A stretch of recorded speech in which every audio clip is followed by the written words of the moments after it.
we're going to start by finishing the last two questions on 5.2. So let's go down to number 11, and you need your reference chart so we can get through these. We have tangent squared y minus tangent squared y times sine squared y. What do you think I could do to start this problem? I can factor out, good. I can factor out a GCF. So I can factor out this tangent squared y. That leaves me with 1 minus sine squared y. Okay, so there's two different squareds there, and the squareds usually lead me to a Pythagorean identity. But most of the time, not all the time, it depends on what's going on, but most of the time I want to use my Pythagorean identity to take two terms and make it into one and not the other way around. So I think I want to deal with this part first. I may end up deciding I need to change this as well, but, take it a step at a time. If you always change everything, then you'll never get anywhere, right? So this is going to be tangent squared y. And then what is 1 minus sine squared y? Cosine squared y. So this is times cosine squared y. All right, so now that I have that, I think I want to change my tangent to its quotient.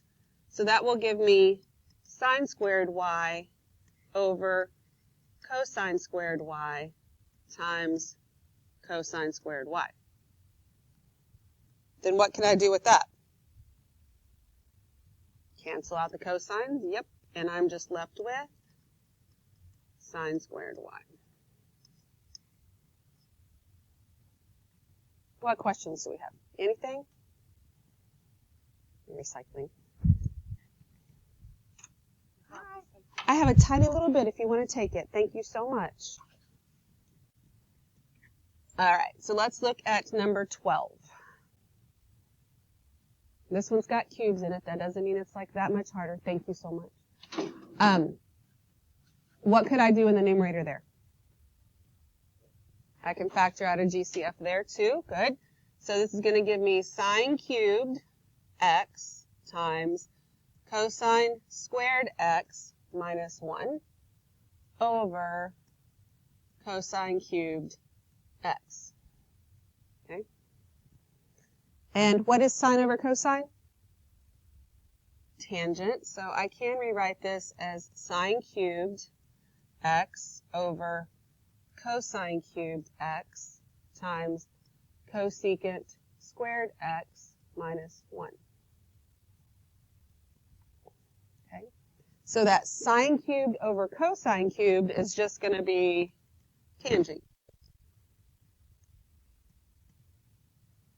And then I'm multiplying it by cosecant squared x minus 1. What does cosecant squared x minus 1 equal?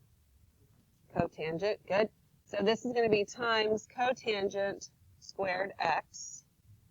Now, tangent and cotangent are reciprocals. Remember, if you multiply them, not divide them like some people are trying to do, when I multiply them, I'm going to get 1. But one of them's cubed and one of them's squared, so they don't match up 100%.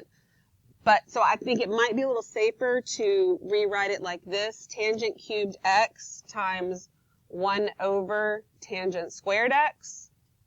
So you don't do anything weird and wrong, right? Then I can reduce it. I can take this squared and reduce it with 2 of those, and that just leaves me with tangent x. Okay. What questions do you have? You okay with that? All right. So let's grab your paper for today. We are still simplifying. Oh, that's the wrong one. We are still simplifying trig identities, but we're going to introduce some new ones, the double angle identities. So on your reference chart, let's go ahead and find those. So these are the ones we were using. We looked at these on the notes the other day, but we didn't do anything with them yet.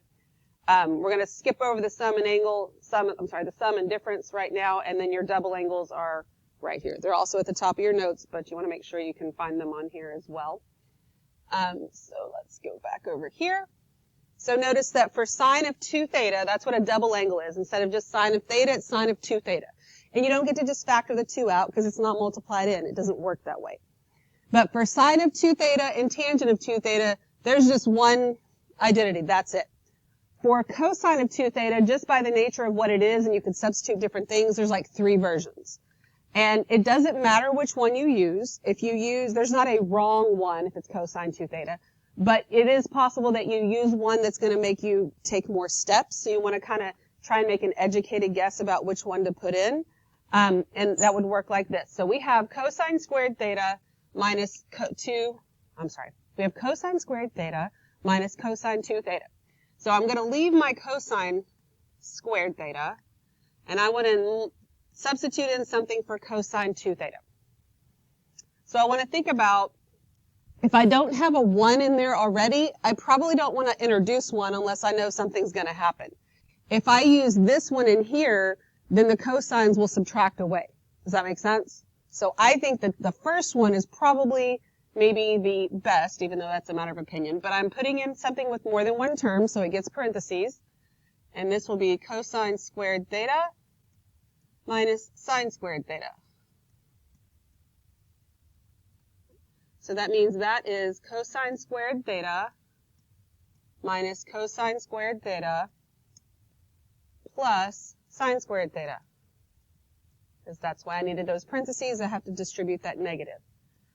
Cosine squared minus cosine squared zeroes out, and you are just left with sine squared theta.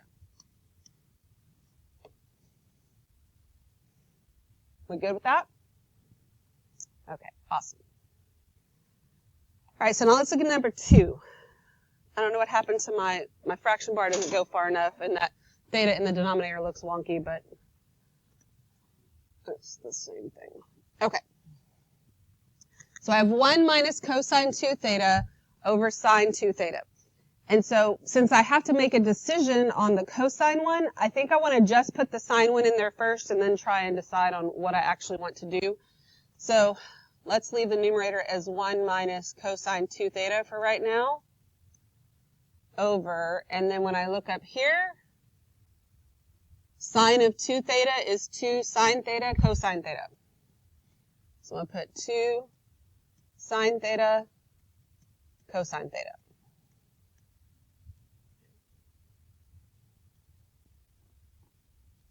So I think that because of my cosine 2 thetas, one of them has cosine and sine in it, and then the other 2 have just cosine and just sine.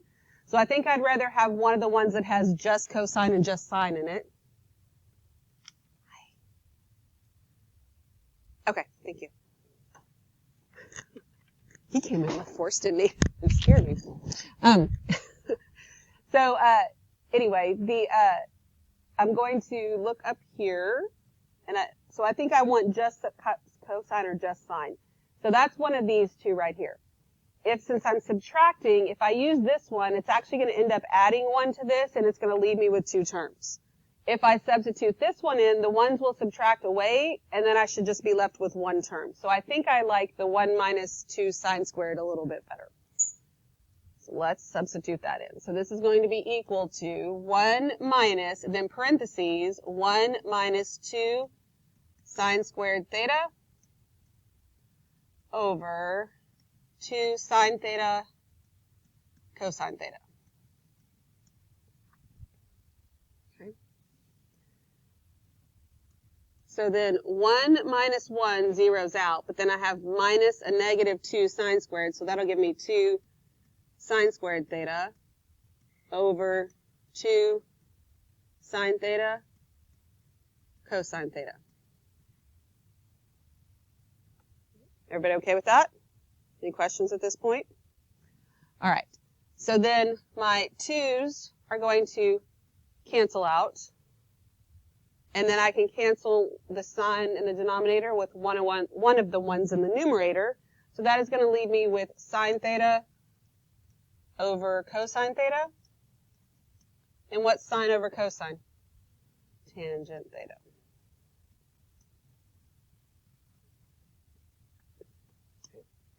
What questions do you have? Anything?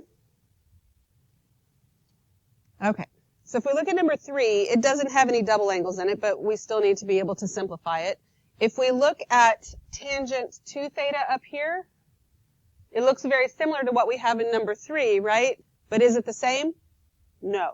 This is minus, that one's plus, so it's not the same. So I don't get to just say it's tangent 2 theta.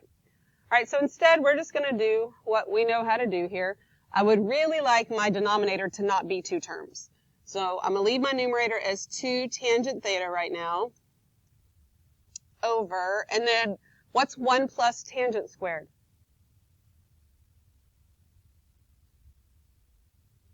Secant squared, very good. Secant squared theta. So now that I have this, I think that my reciprocal and quotient identities would be the most helpful here.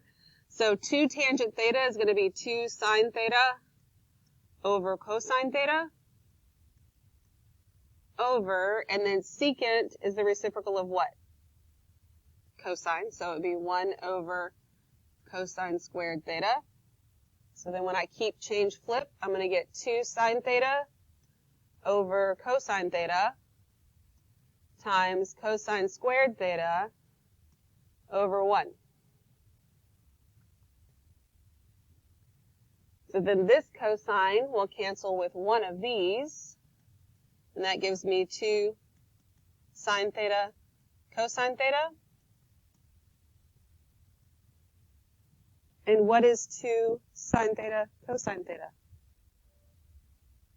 Sine of 2 theta. So it was a double angle, it just ended with 1 instead of beginning with 1. Okay. What questions do you have?